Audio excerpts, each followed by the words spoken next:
Hey guys, it's Misty from the Book Rat, and this is my May rewind. So this is a look back at what I read in May, and it was kind of sad. So this will probably be a very brief video, which is why I'm putting it up at the same time as my June TBR. I would normally separate them and not kind of flood your inboxes, but this is going to be such a sort of piddly stack that I thought I would do a combo video for you guys today. So keep watching if you want to know what I actually managed to make it through in May and what I thought of it. And then make sure to hop over to the June TBR and see what I will be reading this month. So in May I had a little bit of a maybe overambitious stack. It turns out it was very overambitious. I knew I was going out of town for about a week, and I was hoping to get things read, which is why I brought a stack of books with me, but I did not touch them. I didn't even look at them the whole time I was there, which is good for a vacation. You want to be having so much fun that you don't want to pick up a book, but I do kind of wish I would have read something. The rest of the month, I think I was kind of held back by the fact that I wasn't loving what I was reading, and so it kind of just dragged the whole month down. So I'm going to get straight into that. And the book that unfortunately just wasn't doing it for me this month is The Girl at Midnight by Melissa Gray. I am going to hang on to this, and I am going to give it another try in future, but it was actually a DNF review, which means I did not finish it and just talked about the reasons that I couldn't get into it. I will leave the link to that review below so that I don't have to get into them all here, but if you're curious, I wasn't able to connect, and it read kind of cheesy to me, and it also read very reminiscent of other things that I've loved, that I've read and enjoyed, so wasn't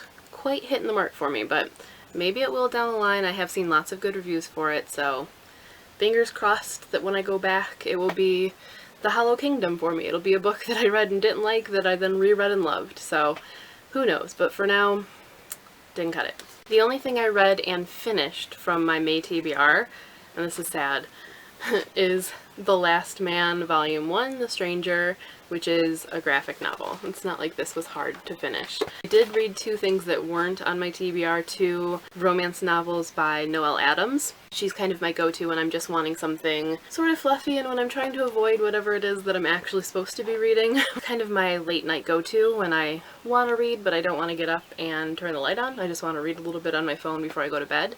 I just kind of will see what's on Kindle. I did read a couple by her. I don't recall the names offhand, but I'll leave a link below to them. Yeah, other than those two that weren't even supposed to be in the stack, this was the only thing I read and finished this month, which is just sad.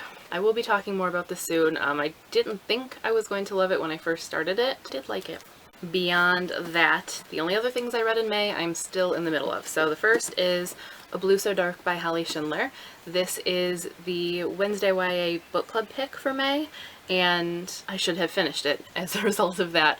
I actually ended up getting a really bad migraine the day of the chat when I was working on finishing it. So I ended up having to put it to the side and take a nap and completely missed the chat, which is the first time in a year and a half that I have missed one of our book clubs. So that was a bummer, but I'm really liking it so far. I will be finishing it up this month, and that shouldn't take me too long, and I will let you guys know what I thought in June.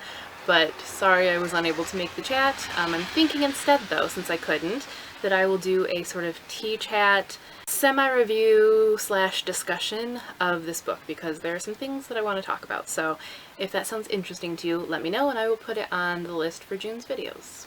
And the only other thing I read in May, and am reading now, I'm not done with it, is The Witch Hunter by Virginia Baker. This is coming out really soon. I want to say like next couple of days here.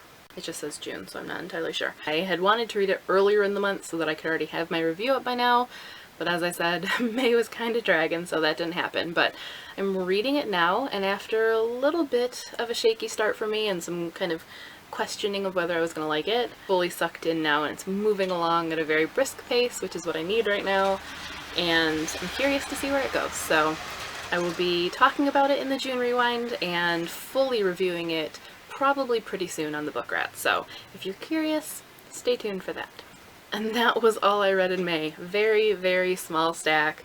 Kind of sad, especially after the April stack when I was crazy busy and still managed to read a ton of stuff. Gotta shake it off, get out of that vacation mode, and really kind of get back into the groove of things, because I can't I can't afford another month like that in my reading life. I need to pick up the pace. So let me know what you thought of those books in the comments and whether you agree or disagree if you have read them, especially if you are a fan of The Girl at Midnight. Don't be offended just because I didn't like a book that you like.